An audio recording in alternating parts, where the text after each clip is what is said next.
صبت على الأيام صرنا لياليا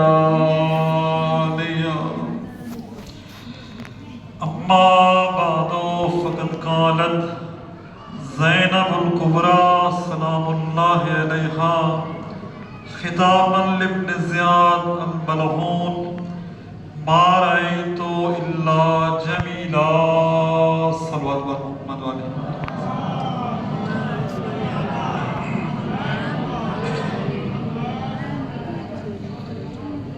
آغاز مجلس میں تمام مرحومین بالخصوص علماء صلحاء شہداء مراج اعظام ذاکرین واعظین شعراء خطباء بالاخص خمینی شہید حسینی شہید سید حسن نصر اللہ کے ساتھ جو باقی شہید ہوئے ہیں اور ابھی جو شہید ہو رہے ہیں بھارت شہداء پاکستان جہاں جہاں بھی ان سب کی رفع درجات کے لیے اپنے مرحومین کے لیے کچھ گناہگار مرحومین کے لیے سورہ فاتحہ و اخلاص کی طرف فرما دیں اور اللہ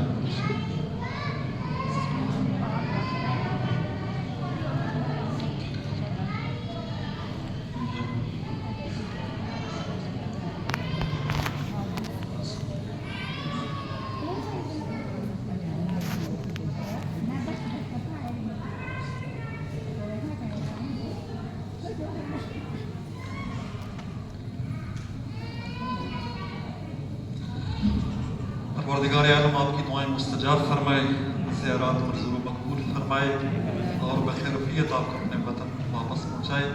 اپنی تمام دعاؤں قبولیت کے لیے سوال پڑھنے بلند آواز.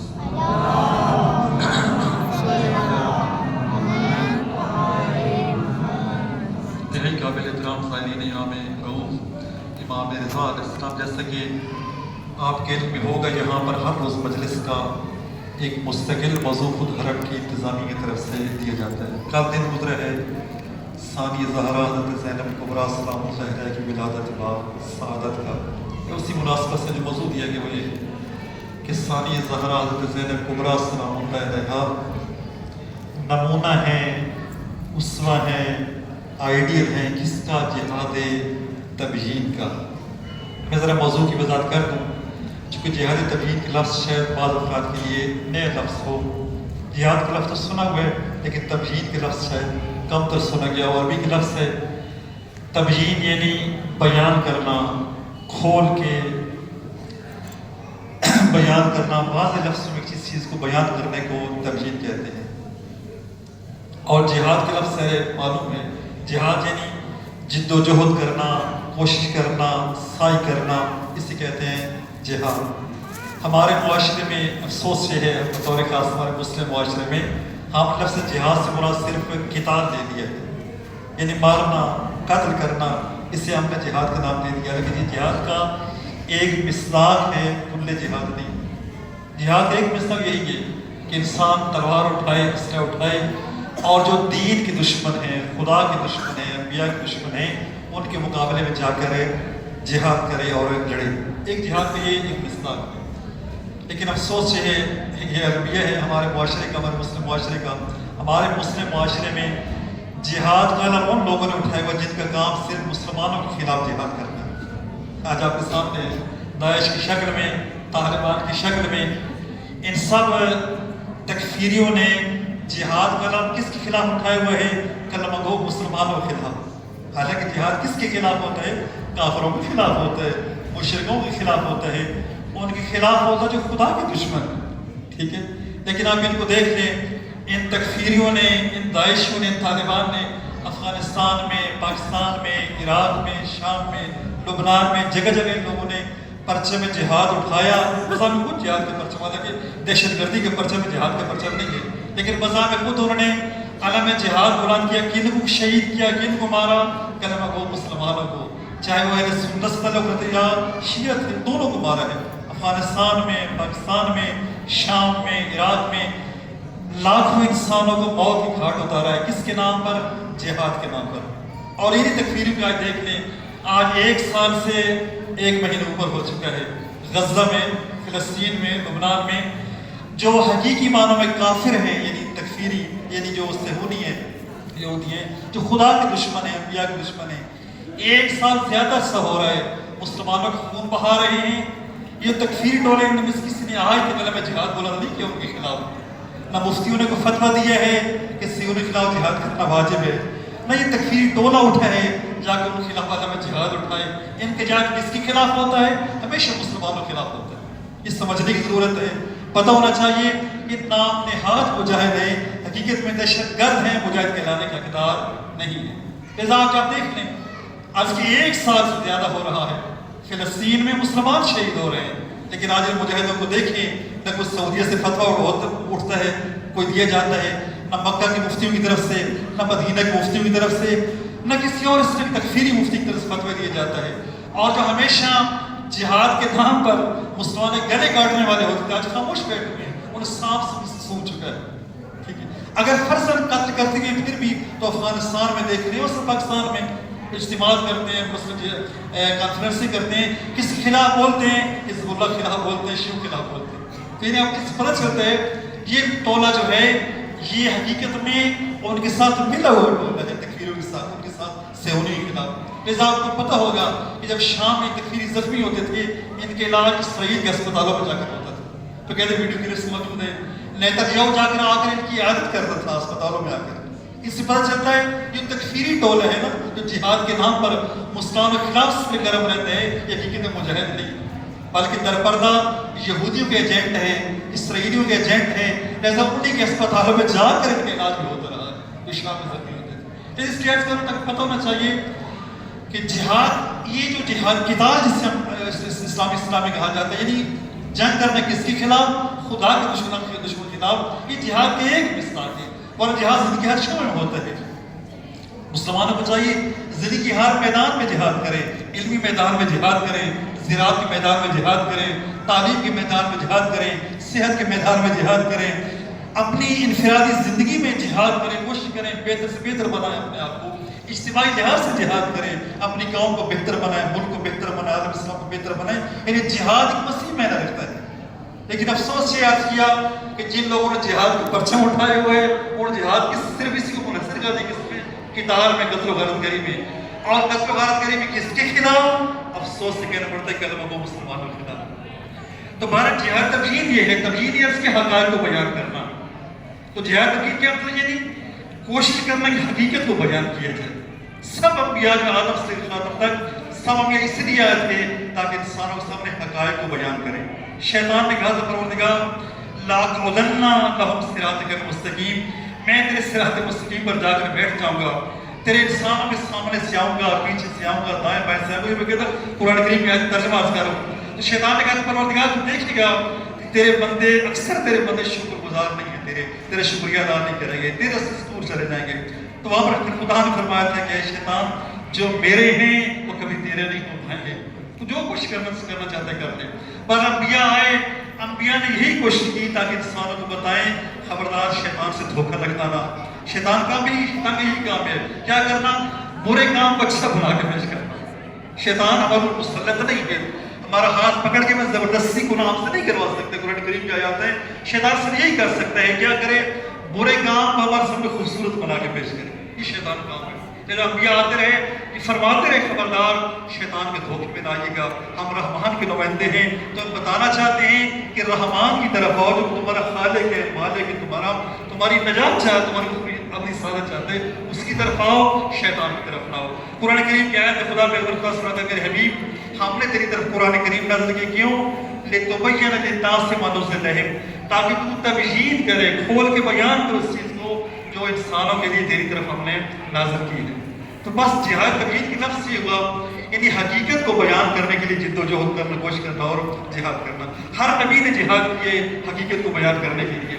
پیغمبر خدا جہاد کرتے رہے، اور پیغمبر خدا کی رحلت کے بعد ایک المناک واقعہ رونما ہوا تاریخ اسلام میں۔ افسوس یہ ہے پیغمبر خدا کی شہادت کے بعد صرف زیادہ سا پہلے نہیں گزرا تھا، 28 سفر کو پیغمبر خدا کی شہادت ہو رہی ہے، 28 سفر کو۔ اس سے کتنا عرصہ پہلے آپ اس چلے جائیں، 28 محرم، 28 ذی الحج اور 18 رجب، یعنی 2 ماہ 10 دن پہلے غدیر خم کے مقام پر پیغمبر خدا بتا کر گئے تھے مسلمانوں یاد رکھنا میرے بعد میرا جانشین کون ہوگا۔ یہ بتا کر گئے تھے، نہیں بتا کر تھے۔ شیعہ سنی دونوں کتاب بھری پڑی ہے، علامہ امین القدیر نامی کتاب لکھی ہے، آپ اس کو دیکھ سکتے ہیں، تمام حوالے اہل سنت کتابوں سے دیے ہیں کہ پیغمبر خدا نے کتنی وضاحت کے ساتھ بیان فرمایا تھا غدیر خم کے مقام پر، دیکھو میرے بعد میرے جانشین کون ہیں، بغیر بیعت کی تھی، ہر ایک سے بیعت کی تھی، اور پھر یہ ذمہ داری لگائی تھی مسلمانوں کی جو یہاں پر آج موجود ہیں، قیامت تک آنے والی نسلوں کو بتاتے رہیں میرے بعد میرے جانشین کون ہوں گے، ذمہ داری لگائی، فرمایا حاضرین غائبین تک پہنچا دیں، جو باہر بیٹھے اپنی اولاد کو بتائیں کہ نسل در نسل پیغام پہنچاتے رہنا میرے بعد میرے جانشین میرے بھائی علی بن ابی طالب ہوتے ہیں۔ لیکن افسوس یہ ہے بیعت کرنے والوں نے بیعت بھلا دی، پیغمبر خدا کی آنکھیں بند ہوئی، خلافت پر قبضہ کر دیا گیا، یہ تو کھلا حقیقت ہے، اس میں کوئی نہیں شبے کی بات بھی نہیں ہے، صرف 2 ماہ 10 دن پہلے پیغمبر خدا غدیر خم کو مگر بیعت لے کر جا رہے ہیں، بیعت لے کر جا رہے ہیں، صرف زبانی قرار نہیں کروائے، بیعت لے کر جا رہے ہیں، اور شیعہ سنی سب کہتے ہیں بیعت توڑنا حرام ہے، اب بیعت توڑنا حرام ہے، حضور بیعت لے کر جا چکے ہیں لیکن بیعت توڑی گئی اور مولا کرام خان نشین کر خلافت پر قبضہ کیا گیا۔ اب مولا کائنات نے کیا کیا؟ 25 سال مسلسل مولا کائنات جہاد تبیین فرماتے رہے، بتاتے رہے مسلمانوں یاد رکھو خلافت میرا حق ہے، میرا حق مجھ سے غصب کیا گیا۔ ابھی برادر محترم نعرہ لگا رہے تھے مولا کائنات کے بارے، علی صدیق اکبر علی فاروق اعظم ہے، حقیقت یہ القاب مولا کائنات کی لقب ہے، عرض کی جیسے خلافت غصب کی گئی، افسوس ہے بعد میں القاب بھی چرائے گئے۔ اس صدیق کبریٰ کس کا لقب ہے؟ بی بی حضرت فاطمہ زہرا سے لقب ہے، لقب وہاں سے ہٹایا گیا کسی اور ام المؤمنین کے دے دیا گیا۔ صدیق کبریٰ کس کا لقب ہے؟ مولا کائنات کا لقب ہے، کسی اور کا ساتھ لگا دیا گیا۔ فاروق اعظم مولا کائنات کا لقب ہے، القاب چرائے گئے، دوسروں کے ساتھ لگائے گئے، لیکن آج کل مولا کائنات پوری کوشش کرتا ہے جہاد تبیین فرماتا ہے تم لوگوں یاد رکھو خلافت میرا حق ہے، یہ خدا کا دیا ہوا حق ہے، کسی کے چھیننے سے چھین نہیں سکتا ہے، خدا کے دیے حق ہے۔ اگر تم خدا کو مانتے ہو، اگر پیغمبر خدا کے مانتے ہو تو یاد رکھو یہ خدا نے حق مجھے دیا ہے، یہ رسول خدا نے مجھے حق دیے، تم سب میرے ہاتھ پر بیعت کر چکے ہو، اب کیوں بس کسی اور کے پیچھے رہے؟ مولا کائنات خلاف جہاد تبیین فرماتے رہے۔ جناب فاطمہ زہرا سلام اللہ علیہا باوجود اس مشکل حالات کے کہ پہلے زخمی ہو چکا تھا، وہ شہید ہو چکا تھا، رات کی تاریکی میں دیکھے جہاد تبیین کس طرح بیوی نے کیا ہے، رات کی تاریکی بی بی مولا کائنات بی بی کو سواری پر سوار کرتے، مہاجرین و انصار میں سے ہر ایک کے دروازے پر جناب زہرا کو لے کر جاتے، بی بی خود جاتی، فرماتی ہے مہاجرین و انصار تمہیں کیا ہو گیا ہے، تم نے علی کے ساتھ کیوں چھوڑ دیا ہے؟ تو مہاجرین انصار یہ بہانہ بنا تھا، بی بی آپ ذرا دیر سے پہنچی ہیں، ہم کسی اور کے ہاتھ پر بیعت کر چکے ہیں، اگر آپ جلدی آ جاتی ہیں ہم علی کے ہاتھ پر بیعت کرتے ہیں۔ تم یوں یاد دلاتی انسیتم یوم الغدیر، کیا تم غدیر بھول چکے ہو؟ یہ کیوں کہہ رہے ہو کہ ہم نے کسی اور کے ہاتھ پر بیعت کر لی؟ بھی فرماتی کہ تم نے غدیر کے ہاتھ پر غدیر کے مقام پر علی کے ہاتھ پر بیعت کی ہوئی ہے، وہ تم کیوں بھول چکے ہو؟ دیکھیں بی بی جہاد تبیین فرماتی رہی، حقیقت کھول کے بیان کرتی، لیکن افسوس یہ ہے کہ شیطان نے اس حد تک گمراہ کر دیا تھا مسلمانوں کو، بہکا دیا تھا، ان یا اس طرح تعصب کی پٹی بند گئی تھی کہ مسلمان کی آنکھیں نہ کھل سکی۔ علی کا ساتھ نہ دیا، جناب زہرا کا ساتھ نہ دیا، اور اس نتیجہ ہم آج تک بھگتتے چلے آ رہے ہیں۔ مولا کائنات کا غصب کیا گیا، اور پھر اس کی امام کو بھی 3 خلفاء کے بعد مولا کائنات کو 4 ماہ چاند دن 4 سال چاند ماہ خلافت نصیب ہوئی، پھر مذہب حسن مجدوال 6 ماہ خلافت نصیب ہوئی، اس کے بعد اسی امام کو خلافت کرنے ایک حکومت نہیں کرنے دی، اور اس نتیجہ ہم آج تک بھگتے چلے آ رہے ہیں۔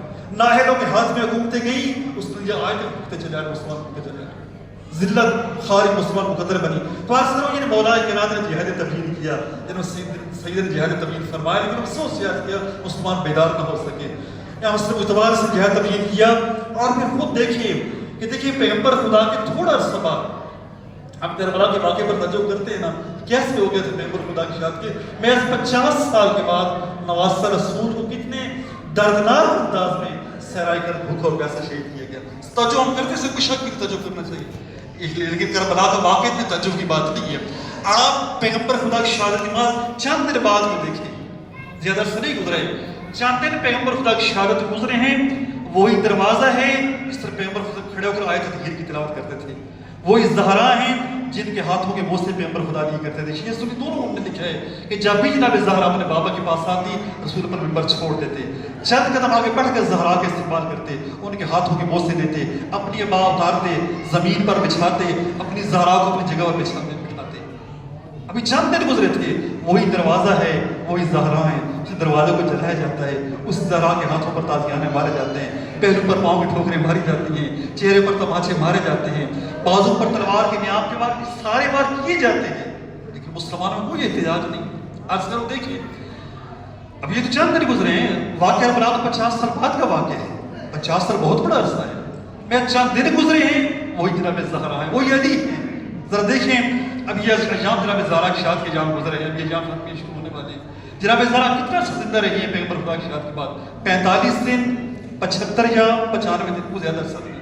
اسی عرصے میں سوچیں وہی علی جن کے بارے پیغمبر خدا مقام غدیر خون کے مگر بیٹھ لے کر گئے تھے اور بتا کر گئے تھے، لوگوں یاد رکھو علی کو مجھ سے وہی نسبت ہے جو ہارون کو موسیٰ سے نسبت ہے۔ بار بار بتایا تھا میرے بارے میرا جانشین علی ہے، میرا جانشین علی ہے، میرا خلیفہ علی ہے۔ غار ہرا کی پہلی وحی سے لے کر آخری دم تک بتاتے رہے، پورے 23 سال حضور بتاتے رہے، دیکھو میرے بعد میرا جانشین کون ہے۔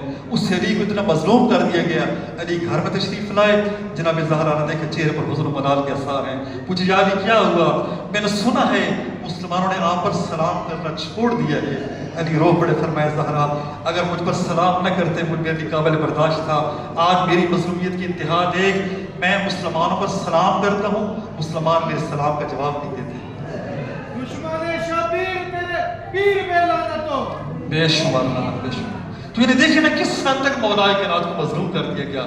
وہ علی کہاں جس کا مقام کتنا حضور نے بیان فرمایا، آیات ابرجے اور روایت ابرجے پر اس علی کو اتنا مظلوم کر دیا جاتا ہے، سلام کرتے ہیں، سلام کا جواب نہیں دیا جاتا۔ ابھی چند دن گزرے حضور کی شہادت، تو بعد جائے تبیین فرماتے رہے مظلوم کربلا دنیا کے جب معاویہ واسطے جہنم ہوا، مولا مظلوم کربلا یزید کی طرف سے پیغام بھیجا گیا والی مدینہ کو، مظلوم کربلا تشریف لائے دربار میں، مولا نے جہاد تبیین فرمایا میں کون ہوں؟ یزید کون؟ اپنے بارے فرمایا انا اہل بیت النبوہ، ہم اہل بیت نبوت کے گھرانے کے میں فرد ہوں، میں حسین، میں علی کے بیٹا ہوں، میں زہرا کے بیٹا، سب نے تعارف فرمایا۔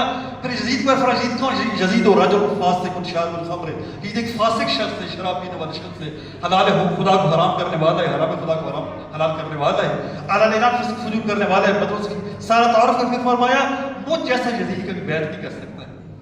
یہ جہاد تبیین فرمایا حسین علیہ السلام۔ میں جلدی سے اس موضوع کی طرف آؤں کہ دیکھیں جس طرح ہر امام نے ہر معصوم جہاد تبیین فرمایا ہے، ثانی زہرا جہاد تبیین فرمایا ہے، حقیقت کو بیان کیا، کس کے بعد؟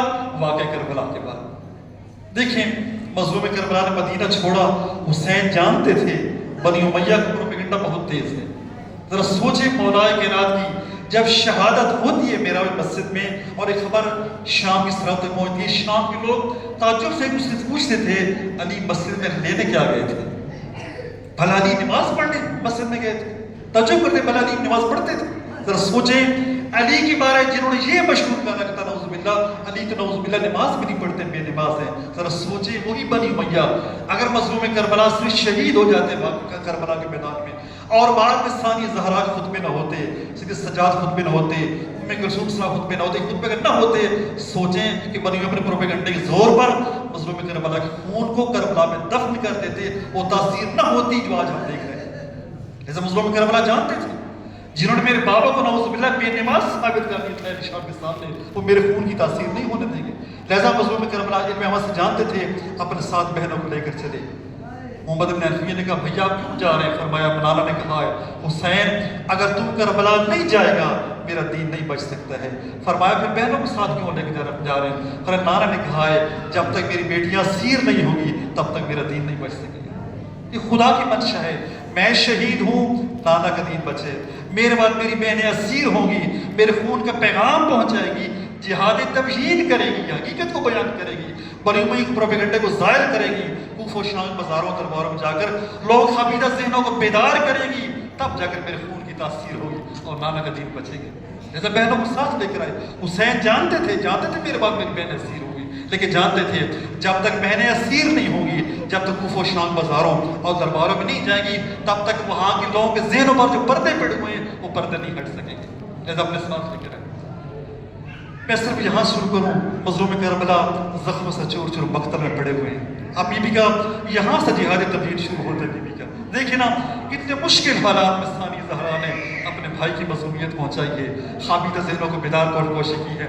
آپ کے ذہنوں میں ہونا چاہیے کہ مظلوم کربلا کے مقابلے میں جو 30,000 کا لشکر آیا ہوا ہے وہ سارے قربت اللہ مظلوم کربلا کو شہید کرنے کے لیے آئے ہوئے۔ باقاعدہ جب عاشور کے دن عمر بن سعد نے لشکر سے کہا کہ چلو حملہ کرو حسین کے لشکر پر، اس ملعون نے کیا کہا تھا؟ یا خیل اللہ ارکبی و بالجنت ابشری۔ عمر بن سعد لشکر سے کہا تھا اے لشکر خدا، اے لشکر خدا، ذرا الفاظ پہ غور کریں، کیا کہا لشکر خدا؟ گھوڑوں پر سوار ہو جاؤ، حسین پر حملہ کرو اور تمہیں جنت کی بشارت ہو۔ ذرا سوچے نا کہ ذہن کس حد تک بگڑ چکے ہیں۔ جوانان جنت کے سردار کے خلاف لشکر کشی کی جا رہی ہے، حملہ کیے جا رہے ہیں، اور حملہ کرنے والوں کو جنت کی بشارت دی جا رہی ہے۔ ذرا سوچیں کس حد تک ذہن بگڑ چکے، خراب ہو چکے ہیں۔ جو کربلا میں آئے ہوئے ہیں باقاعدہ منتیں مان کر آئے ہوئے ہیں، اگر حسین کو شکست ہوئی ہم مسجد تعمیر کروائیں گے، باقاعدہ مسجد تعمیر کروائی گئی، کس خوشی میں؟ مظلوم کربلا کی شہادت کی خوشی میں۔ ذرا سوچیں آج وہ ذہن کس حد تک خراب ہو چکے تھے۔ حسین مقتل میں پڑے ہوئے، زخم سے مقتل میں پڑے ہوئے، ثانی زہرا 70 قدم کے فاصلے پر کھڑی دیکھ رہے۔ ہم شیر نے مقتل میں منظر یہ نیا دیکھا، کٹتا ہوا خنجر سے بھائی کا گلا دیکھا۔ یہ پہلی بار ثانی زہرا دیکھ رہی تھی میرا بھائی تہ خنجر ہے اور شمر ملعون حسین کے سینے پر سوار ہے۔ بی بی آئیں، شمس کا شمر بڑی عظیم جگہ پر سوار ہو چکے ہیں۔ یہ وہ جگہ ہے جس کا بوسہ میرے نانا رسول لیا کرتے تھے، تو بڑی عظیم جگہ پر سوار ہو چکا ہے۔ ثانی زہرا دیکھیں یہاں سے جہاد تبیین بی بی کے شروع ہوتا ہے۔ بی بی آتی ہیں قوم شیعہ کے سامنے، ایک دکھ بھرا جملہ کہتی ہیں، اے قوم ستمکار، اما فیکم مسلم، تمہارے درمیان کوئی مسلمان نہیں ہے۔ ذرا دیکھیں وہ سب اپنے آپ کو مسلمان سمجھ رہے ہیں، نعوذ باللہ حسین کو نانا کا دین سے خارج سمجھ رہے ہیں۔ یہ الفاظ میں زبان پہ لا نہیں سکتا، نعوذ باللہ، یعنی حسین کو نعوذ باللہ اصلا مسلمان نہیں سمجھ رہے ہیں، تبھی حسین کو قتل کرنے کے لیے آئے ہوئے ہیں، عرض یہ قربت نے اللہ کر قتل کرنے کے لیے آئے ہوئے ہیں۔ بی بی کیا فرماتی ہے؟ اما فیکم مسلم، تمہارے دل کوئی مسلمان نہیں ہے، یہ تم سب غیر مسلم ہو، تمہارے اسلام سے کوئی تعلق نہیں ہے، تم سب دیکھ رہے ہو نواسہ رسول مارا جا رہا ہے، تمہیں جنت کی بشارت دی گئی ہے کہ تم حسین پر حملہ کرو تمہیں جنت کی بشارت ہو، لیکن سوچو تم جوانان جنت کے سردار کو شہید کر رہے ہو، تم وہ ہے نبوت کے سوار کو شہید کرنے کے لیے آئے ہو، تم کس کو مارنے کے لیے آئے ہو؟ اور پھر بھی ان کے ذہنوں کو جوڑتے فرماتی ہیں اگر فرض کرو اپنے مسلمان سمجھتے بھی ہو تو مسلمانوں کی شریعت میں، میرے نانا کی شریعت میں انسانوں کو ذبح کرنے کا تو کوئی جواز نہیں۔ اگر مسلمان ہی سمجھتے ہو اپنے آپ کو تو مسلمانوں کی شریعت میں تو انسان ذبح نہیں کیے جاتے ہیں، حیوان ذبح کیے جاتے ہیں، بس وہ تم مسلمان نہیں ہو۔ اگر تم مسلمان ہوتے تو کبھی انسانوں کو ذبح کرنے کے لیے تم میرے بھائی کو امام نہ سمجھو، انسان تو سمجھتے ہو، تو نانا کی شریعت میں انسان کو ذبح کرنا تو جائز نہیں۔ دیکھ کس طرح بی بی نے ان کے ذہنوں میں جھنجھوڑا ہے، آگے جہاد تبیین کی حقیقت بیان فرمائی ہے۔ اب دیکھیں لشکر ہے، لشکر نے دوسری طرف پھیر دیا، بی بی وہاں پر آئی جہاں عمر بن سعد معلوم کھڑا ہوا تھا، سامنے بی بی ایک دختر اور جملہ کہا، ابن سعد، عمر بن سعد اتنظر ویقتل ابو عبداللہ، ابن سعد تو دیکھ رہا ہے میرا ماں جایا مارا جا رہا ہے، خدا نہ کرے کسی بہن کو اپنے بھائی کو بچانے کے لیے اسے قاتل سے آپ کلام نہ پڑے۔ یہ مظلومیت ہے ثانی زہرا کی، لیکن کیا کرتی بی بی؟ اپنے بھائی کی مظلومیت کو بیان کرنا تھا، خوابیدہ ذہنوں کو بیدار کرنا تھا۔ فرمایا تمہیں کیا ہو گیا ہے عمر بن سعد؟ تو سعد بن وقاص جو اپنے آپ کو صحابی رسول کہتا تھا، تو اس کا بیٹا ہے، تو جنگجو نہیں ہے، میں جانتی تو جنگجو نہیں ہے، تو میرے نانا کی حدیث سے بیان کرنے والا ہے، تو جانتا ہے، تو حسین کا مقام جانتا ہے، تو دیکھ رہا ہے میرا ماں جائے مارا جا رہا ہے، نواسہ رسول مارا جا رہا ہے۔ عرض کروں بی بی نے پوری کوشش کی اپنے بھائی کی مظلومیت کو بیان کریں، ان خابیدہ ذہنوں کو بیدار کریں۔ اس ملعون نے منہ دوسری طرف کیا، شاید رو پڑا ہو، زہر مظلومیت پر ہو سکتا رو پڑا ہو، لیکن ملعون نے بی بی کی بات نہیں سنی۔ بار مظلوم کربلا تہ خنجر سے دیکھا، میری بہن مجھے بچانے کے لیے قاتل سے ہم کلام فرمایا، اختی زینب، بہن زینب خیمے کی طرف لوٹ جاؤ، یہ ملعون مجھے ذبح کرنے سے باز نہیں ہے۔ اور دیکھیں یہاں سے بی بی کے جہاد تبیین شروع ہوتے ہیں، اور پھر مظلوم کربلا کی شہادت کے بعد جلدی سے عرض کروں، جب آتی ہے نا بی بی کوفہ کے دربار میں آتی ہے، مقتل کے الفاظ ہیں، جب دربار میں لایا جاتا ہے، دیکھیں کوفہ وہی شہر ہے جہاں پر مولا کائنات کی شاہی تھی، خلافت تھی، مولا کائنات شاہی کا لفظ کہنا مناسب نہ ہو، جہاں مولا کائنات نے 4 سال چند با خلافت کی ہے، وہاں کے لوگ ثانی زہرا کو اچھی طرح جانتے ہیں، بی بی نے وہاں پر درس تفسیر دی ہے، درس احکام دیا، دین بیان کی ہے وہاں کی عورتوں کے لیے۔ آج کوفہ کے لوگ حسین کے قاتل بھی ہے، 30,000 کا لشکر سارا کوفہ سے گیا تھا حسین قتل کرنے کے لیے۔ آج کوفہ کے لوگ حسین کا تماشا دیکھنے کے لیے آئے ہوئے، صرف تماشا دیکھنے آئے ہوئے، رسول کی بیٹی کو تماشا دیکھنے کے لیے آئے ہوئے، سارا بازار تماشوں سے کچھ بھر ہوئے، دف بجائے جا رہے ہیں، تبل بجائے جا رہے ہیں، مبارکباد دی جا رہی ہیں، سارے سروں کو تماشا دیکھنے آئے ہوئے، خواتین کو تماشا دیکھنے آئے ہوئے۔ ثانی مقتل کے الفاظ ہے، ثانی زہرا کوشش کر رہی ہیں، بات کرنا چاہتی ہیں، بلکہ مجمع اجازت نہیں دیتا باتیں کرنے کی، شور مچایا جا رہا ہے، خود پڑا ہے۔ اسی اثناء میں دیکھیں ثانی زہرا کے ایک لقب ہے عابدہ آل علی لقب ہے، ایک لقب بی بی کا ولیت اللہ ہے، بی بی ولی خدا ہے، خدا کے ولی ہیں، بی بی ولایت تکوینی رکھتی ہے، بی بی ولایت تکوینی رکھتی ہے۔ مقتل کے الفاظ ہیں جب بی بی بار بار کوشش کرتی ہیں کہ مجمع خاموش ہو تاکہ بات کروں، میں جہاد تبیین کروں، اپنے بھائی کی مظلومیت بیان کروں، لیکن مجمع اجازت نہیں دے رہا۔ یہاں بی بی ایک اشارہ کرتی ہیں مجمع کی طرف، مقتل کے الفاظ ہیں بس اشارہ کرنا تھا، جہاں سانسیں تھیں وہیں پر سب کی سانسیں رک گئی۔ لوگ بولنا چاہتے ہیں، بول نہیں سکتے ہیں، یہاں تک جو حیوانوں کی گلوں میں بندی گھنٹیوں کی آوازیں تھیں وہ گھنٹی بھی خاموش ہو گئی، پورے مجمع پر سکوت داری ہو گیا۔ یہ بی بی کی ولایت تکوینی ہے، مجھے پر سکوت داری بی بی پھر خطاب شروع کیا، یا اہل الکوفہ یا القتل والغدر، اے کوفہ کے رہنے والوں، اے دھوکہ بازوں، اے فریب کاروں، تمہیں معلوم ہے تم نے کس کا خون بہایا ہے، تم نے کس کا جگر گوشہ پارا پارا کیا ہے۔ بی بی نے تفصیل سے خطبہ دیا اور پھر فرمایا تم اب بی بی نے خطبہ دے رہی تھی، وہی لوگ جو پہلے ہنس رہے تھے، مسکرا رہے تھے، وہ ارباد تھے، اچانک سب نے رونا شروع کر دیا، سب رونا شروع، فرمایا تم اب رو رہے ہو، تم نہیں پتا تم نے کس کا خون بہایا ہے۔ پھر فرمایا تم کل پیغمبر خدا کی بارگاہ میں جاؤ، کیا جواب دو گے؟ تم نے رسول کی نواسی کا خون بہایا ہے، تمہیں رسول کی بیٹی کو اسیر کر عبادت درباروں پھرا رہے ہیں۔ عرض کروں خطبہ دیے بی بی نے، اور خطبے کا اثر یہ ہوا کہ اسی خطبے کا اسی دربار میں بازار میں دربار میں نہیں پہنچے، سب لوگ اکٹھے ہو رہے تھے سجاد کے پاس آتے، مولا ہمیں معلوم نہیں تھا ہمارے آنکھوں پردے پڑے ہوئے تھے، آپ کی بی بی نے خطبہ دے کر اوپر دے ہٹا دیے، اگر آپ اجازت دیں ہم سب تلواریں اٹھاتے ہیں، ابن زیاد کے خلاف جہاد کرنے کے لیے ہم تیار ہیں۔ دیکھیں نا یہ جہاد ہے بی بی کا، کہ بی بی نے ایک خطبے میں اس قدر حقائق بیان فرمائے کہ جو لوگ تماشبین تھے، پہلے ہنس رہے تھے، وہ رونا شروع ہو گئے اور سیدھے سجاد کے پاس میں کہا اگر ہم اجازت دیں ہم جہاد کرنے کے لیے تیار ہیں ابن زیاد کے خلاف۔ اور پھر ابن زیاد کے دربار میں جب لایا جاتا ہے کہ یہ بی بی کی ذمہ داریاں دیکھیں، چند ذمہ داریاں تھیں بی بی کی، ان سے ایک بی بی کی ذمہ داری یہی تھی اپنے بھائی کے خون کے پیغام کو پہنچانا اور بنی امیہ کو اس خون کے پیغام میں تحریف کرنے سے بچانا، بہت بڑی ذمہ داری تھی بی بی کی۔ یہ الفاظ غور فرمائیے گا، جب بی بی آئی ہیں تو دربار میں آئی ہیں، اب سوچیں ابن زیاد فاتح کے انداز میں تخت نشین ہے، مظلوم کربلا کٹا وہ سر سامنے تشریف پڑا ہوا ہے، ذرا سوچیں کتنا المناک اور دردناک منظر ہے۔ ثانی زہرا دربار میں آتی ہیں، مقتل کے الفاظ ہیں کہ بی بی اس انداز سے دربار میں داخل ہوتی ہیں جیسے کو فاتح شکست خوردہ فرد کے دربار میں داخل ہوتا ہے، بی بی کے چہرے پر کوئی شکست کے آثار نہیں ہے، اس انداز بی بی دربار میں داخل ہوئی، ابن زیاد دل ملا اٹھا، مجبور ہوا پوچھنا پڑا اس سے من حاضر المتکبرہ، یہ میرے شاہی جاہ و جلال کو، میری شاہی شان و شوکت کو، میرے شاہی روب و دمدمی کو پائے حقارت سے رونتی ہوئی میرے دربار میں آنے والی خاتون کون ہے جو مجھے خاطر میں نہیں لا رہی ہے؟ آخر میں فاتح ہوں، مقتول کا سر میرے سامنے پڑا ہوا ہے، لیکن یہ آنے والی کس انداز میں آ رہی ہے، وہ اس سے کوئی پرواہ نہیں ہے کہ میں فاتح ہوں، میں اس کے بھائی کا قاتل ہوں۔ اس ملعون نے اپنی عفت مٹانے کے لیے کہا من حاضر متکبرہ، یہ متکبرہ کون ہے، کبر و غرور سے میرے دربار میں آنے والے کون ہے؟ کسی ملعون نے کونے سے کہا حاضر زینب بنت علی، یہی علی کی بڑی بیٹی زینب۔ اس ملعون نے بی بی کے زخموں پر نمک چھڑکنے کے لیے اور مظلوم کربلا کے عرض کیا خون کے پیغام کو اس میں تعریف کرنے کے لیے کہا کیف رأیت صنع اللہ بأخیک، زینب تو نے دیکھا خدا نے تیرے بھائی کے ساتھ کیا کیا؟ دیکھ رہے یہ ملعون یعنی گویا کہ حسین قاتل کی ذمہ داری کس پر ڈالنا چاہتا ہے؟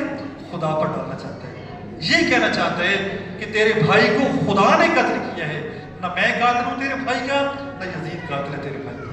اب یہاں پر ثانی زہرا جہاد تبیین فرماتی ہیں، ذمہ داری ادا کرتی ہیں، فرماتی ہیں ما رأیتو الا جمیلا، خدا کی طرف سے میں نے سوائے حسن جمال کا کچھ نہیں دیکھا.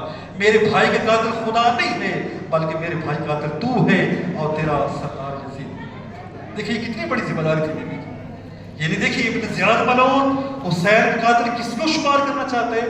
خدا کو شمار کرنا چاہتے ہیں. بیوی فرما رہی ہے حسین قاتل خدا نہیں ہے.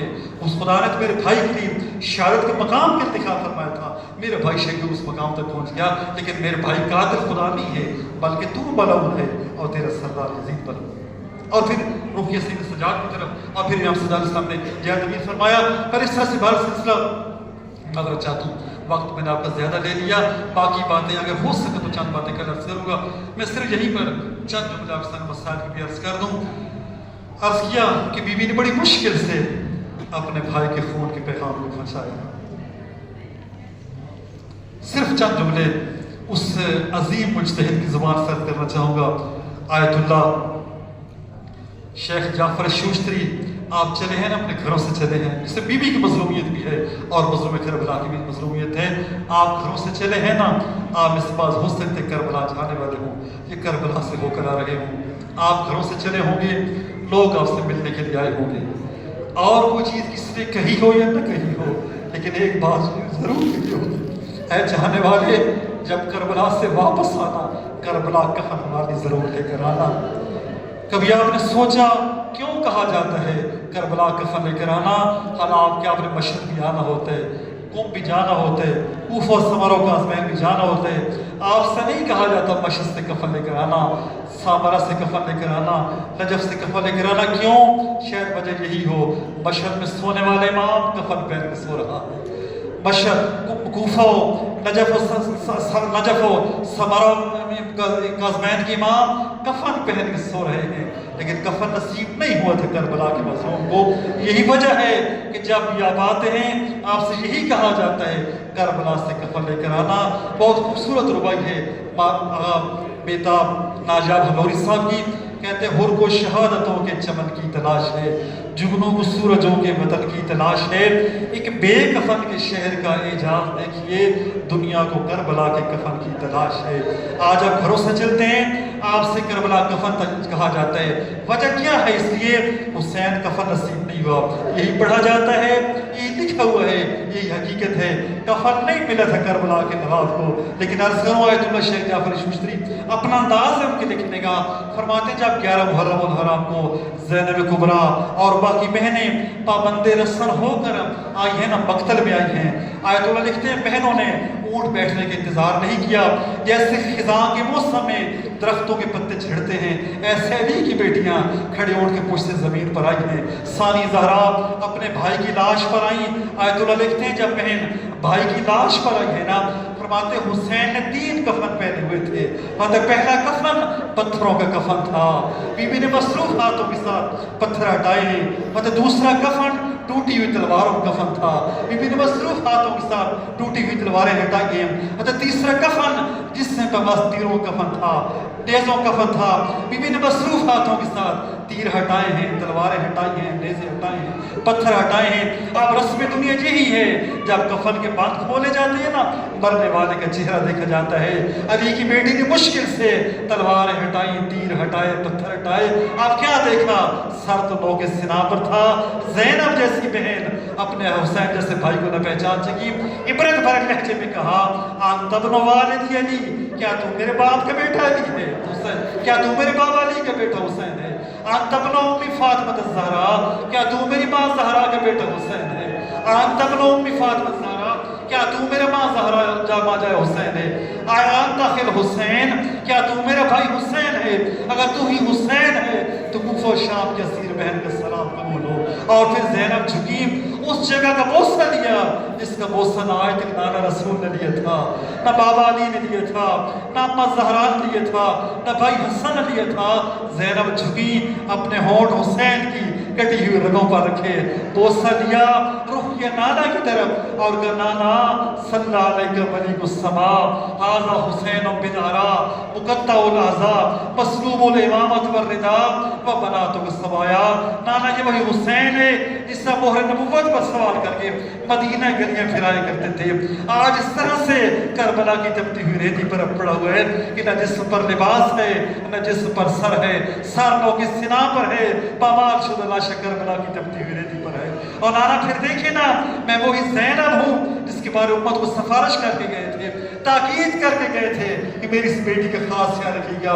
آج میں پابند رسول ہو کر کوفہ و شام کے درباروں اور بازاروں کی طرف جا رہی ہوں, اور پھر بھائی سے جملہ کہا حسین معاف کرنا, نہ میں تجھے کفن دے کر جا رہی ہوں نہ تجھے غسل دے کر جا رہی ہوں, میں دیتی کفن تجھ کو بھیا, گر سر پر ردا میرے ہوتی, گر ہوتے کھولے ہاتھ میرے, تیرے زخموں کو ہاتھوں سے دھوتی. لیکن بھیا کیا کروں, پابند رسم سر پر ہے نا, دیکھو بھیا چلی ہوں میں شام. حسین اما زہرا کے پاس جا کر میری غربت کی شکایت نہ کرنا, اگر تیرے جسم پر کفن نہیں ہے تو میرے سر پر ردا نہیں ہے. الا لعنت اللہ علی القوم الظالمین الذین ظلموا ای منقلب ینقلب. پروردگار تجھے حسین مظلوم کی مظلومیت کا واسطہ, تو اس ثانیہ زہرا کی مظلومیت کا واسطہ ہمارے آخری امام کے ظہور پر نور میں تاجیل فرما, ہمیں ان کے اعوان انصار میں شمار فرما. خدا ان کی غیبت کے دور میں رہبر مزمن انقلاب اسلامی کو بردراز فرما, علماء اعلام کا سایہ بستر و قائم دائم فرما, انقلاب اسلامی ایران کی حفاظ فرما. ان کرام جہاں کی بات بالخصوص پارا چنار, غزہ و فلسطین و لبنان اور جہاں جہاں نائجیریا تک سب ملکوں کی مظلومیت کا دور ختم فرما, ظالم کو نیست نبود تو برباد فرما. عزت و عظمت واسطہ ہمارے مرحومین کی مغفرت فرما, انہیں بہشت برین میں علامات نصیب فرما. بالخصوص سید حسن رسول اللہ صاحب کے درجات بلند فرما, دیگر شہداء کے درجات بلند فرما. خدا ہماری زیارات منظور و قبول فرما, ہمارے سفر بخیر فرما, ہماری دعائیں مستجاب فرما, ہمیں دنیا خیر و سعادت نصیب فرما, دنیا خیر شر سے محفوظ فرما. اپنی تمام دعاؤں قبولیت کے لیے, اپنی پریشانی کی دوری کے لیے, اپنے زمانے کے آپ اسلام ظہور و نور میں تاجیل کے لیے صلوات پڑھنا بلند کریں.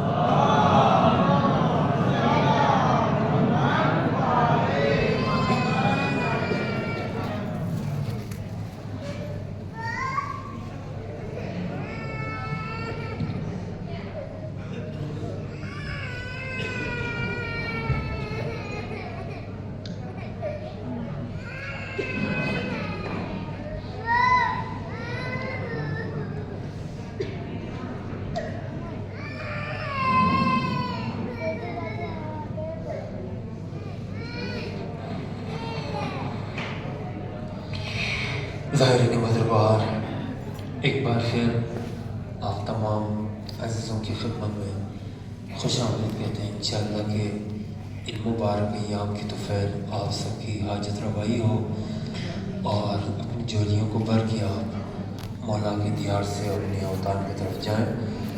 اولاد کے لیے التماس دعا کہہ رہے ہیں عباس حسین صاحب, پروردگار العالمین کو, اور جن کے دلوں میں عشق علی و زہرا ہے, بے اولاد ہے تو سب کو اولاد صالح اور صالح عنایت فرمائے.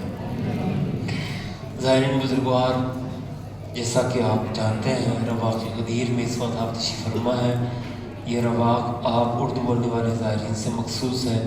یہاں پر سال بھر کبھی کم کبھی زیادہ, لیکن اردو زبان زائرین یہیں پر ہی جمع ہوتے ہیں.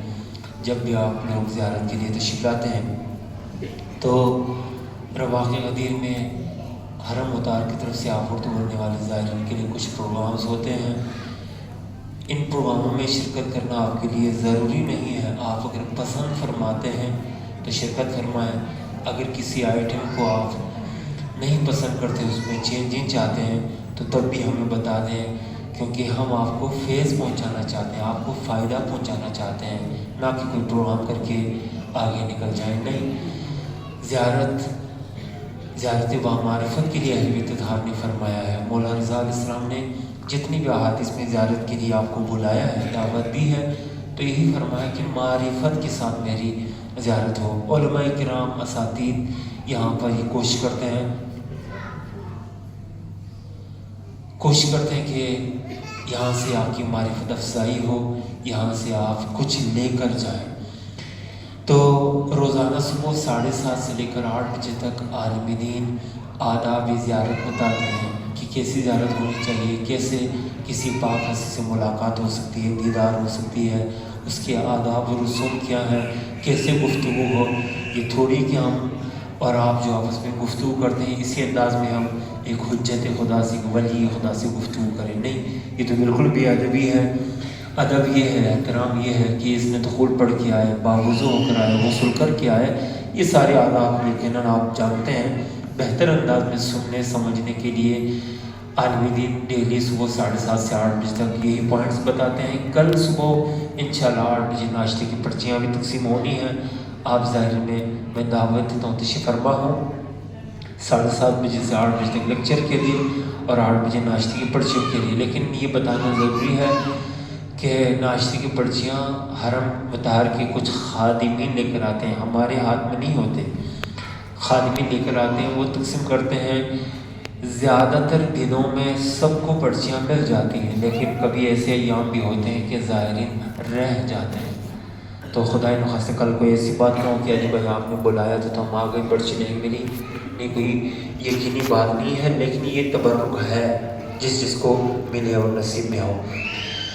ناشتہ تناول فرما کے جب آپ واپس آتے ہیں 8:30 پونے 9 بجے، تو میرے عزیز برادر استاد محترم جناب سید شہزاد علی ندوی صاحب آپ کو حرم کے بارے میں بتاتے ہیں، حرم کے مختلف نوادرات، عجائب خانہ اور ممبر امام زمانہ علیہ السلام، اس طرح کے مختلف پوائنٹس سے آپ کو روشناس فرماتے ہیں۔ اس کے بعد آپ کو مولا رضا علیہ السلام کے ذریعے کے اوپر کا پھول دیا جاتا ہے۔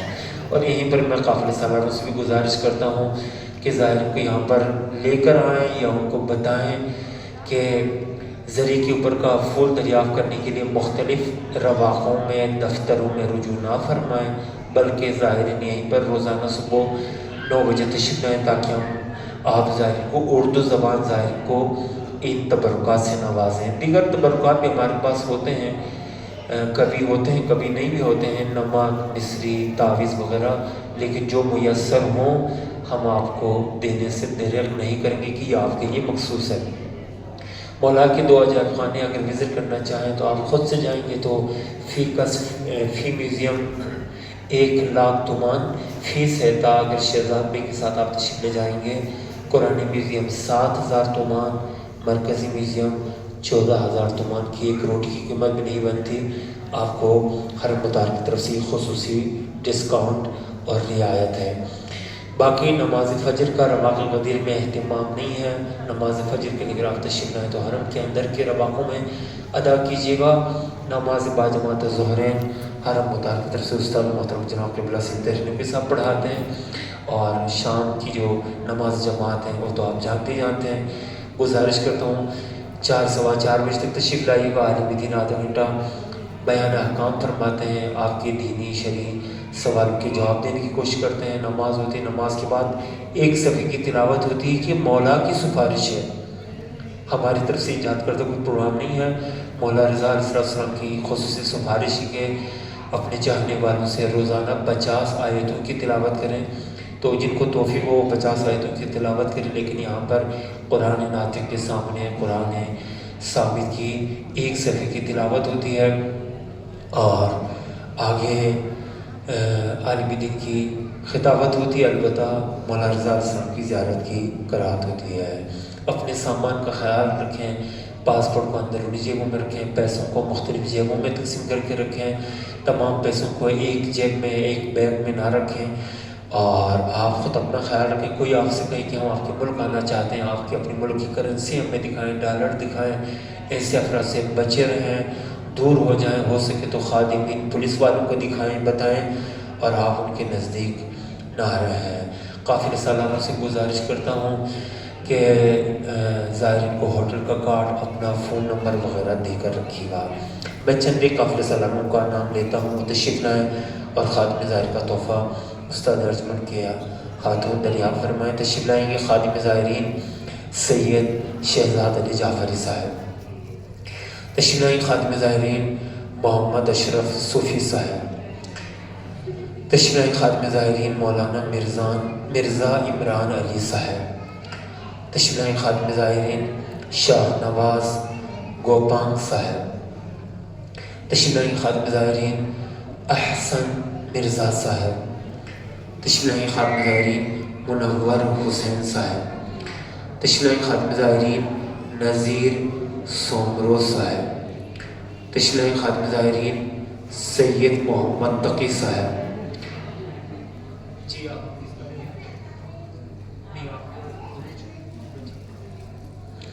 تشریف خادم زائرین سید نسیم عباس صاحب.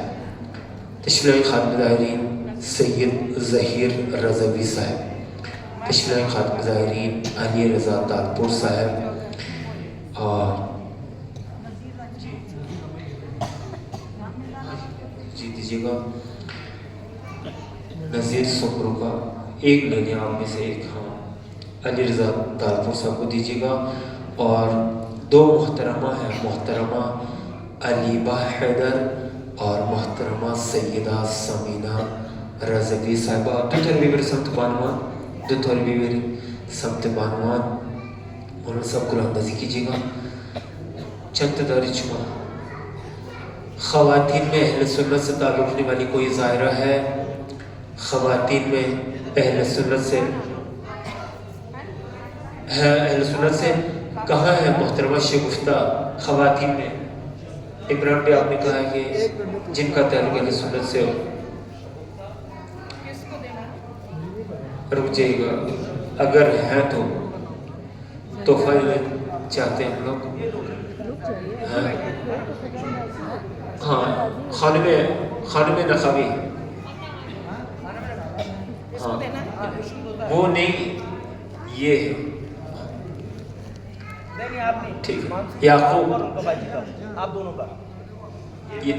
کا اہل سنت ظاہرات جو ہیں ان کو دیجیے گا جن ظاہر کا تعلق اہل سنت ظاہر نظارہ سے ہے. دے دو بھائی جان, دے دو. قرآن اندازی میں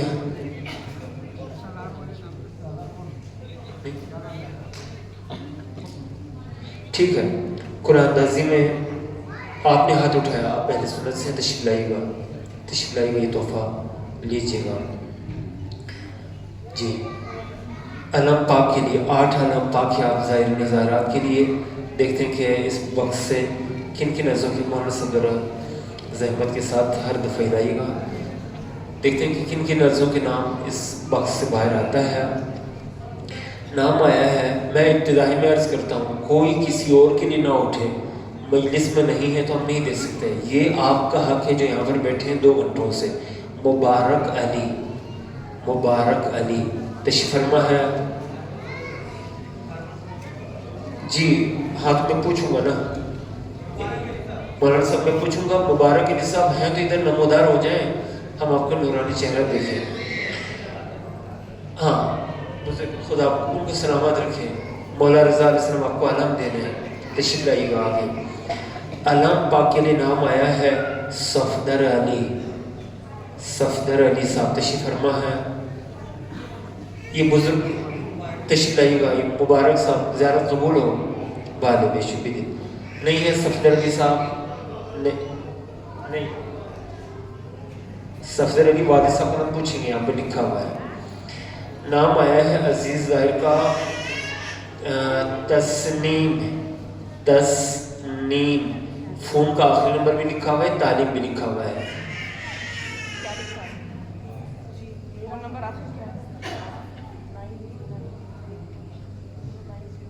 90 جی دیجیے گا, علم پاک دیجیے گا. 905 لکھا ہوا ہے لیکن آپ 90 صحیح کہا ہے. امتیاز حیدر, امتیاز حیدر والد صاحب کا نام لکھا ہوا ہے, میری جان بتا دیں. والد صاحب کا نام لال بخش جی. علم پاک دیجیے گا. نام آیا ہے عزیز ظاہر کا افیل فاطمہ, انیس فاطمہ. انیس فاطمہ ہے آپ کس گرامی ہے آپ, ٹھیک ہے. فون کا آخری نمبر بتا دیجیے گا.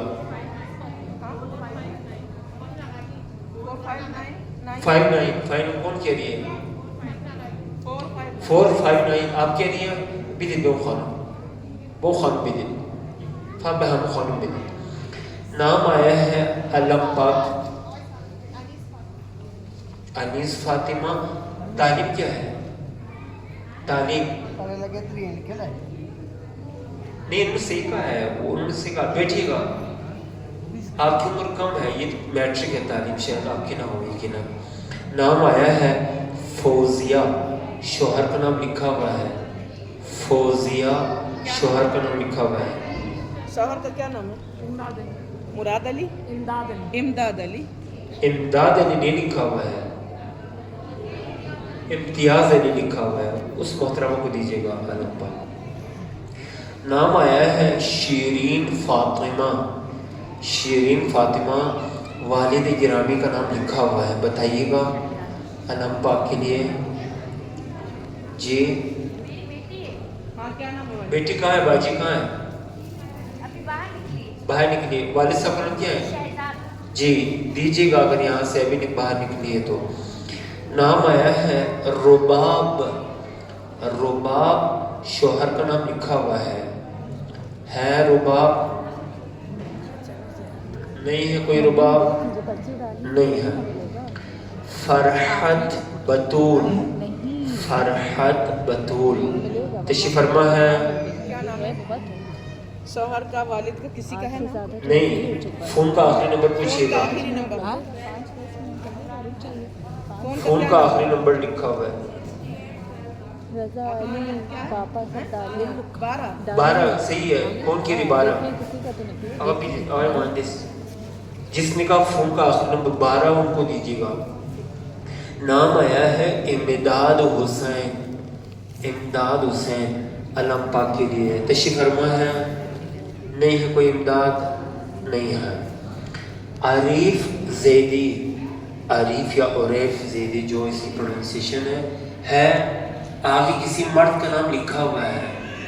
نہیں لکھا. والد شوہر.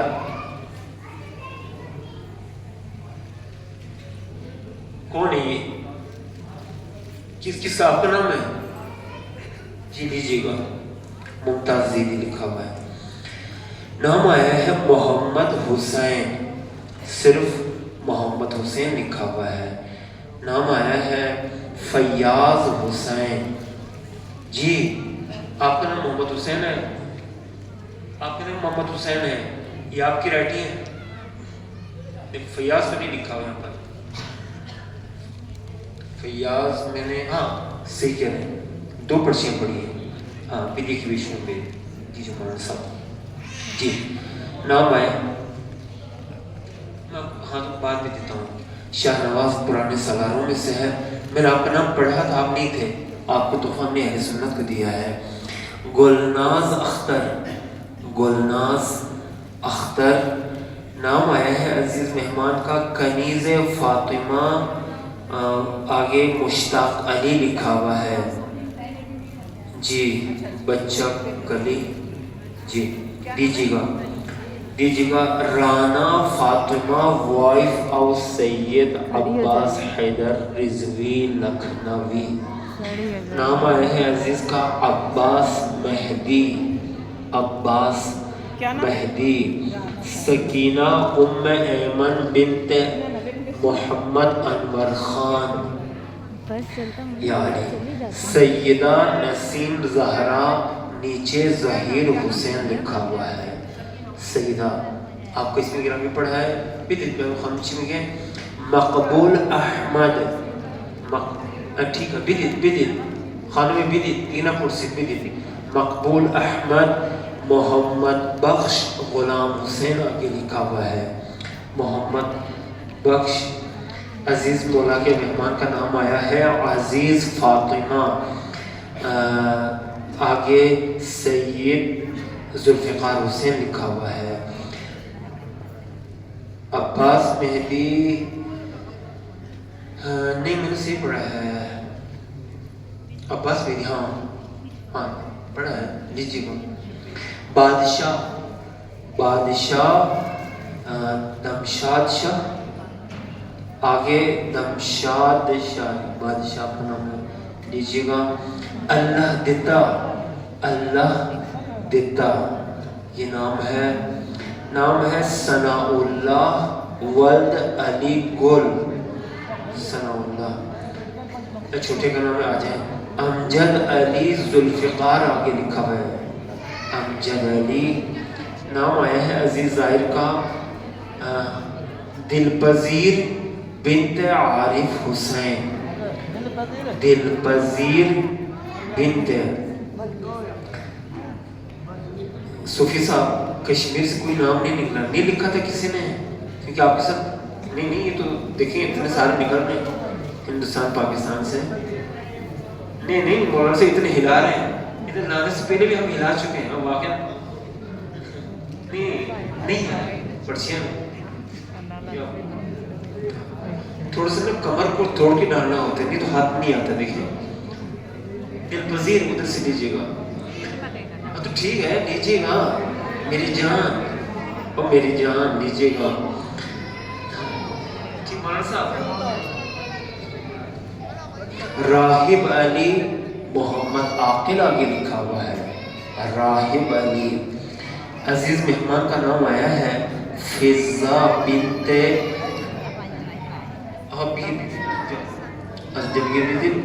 یہ نام ہے فضا بنت وحید الحسن، فضا بنت وحید الحسن، تشریف فرمائیں محترمہ، سلوات پڑھتے ہوئے متوجہ زیارت ہوں اللہ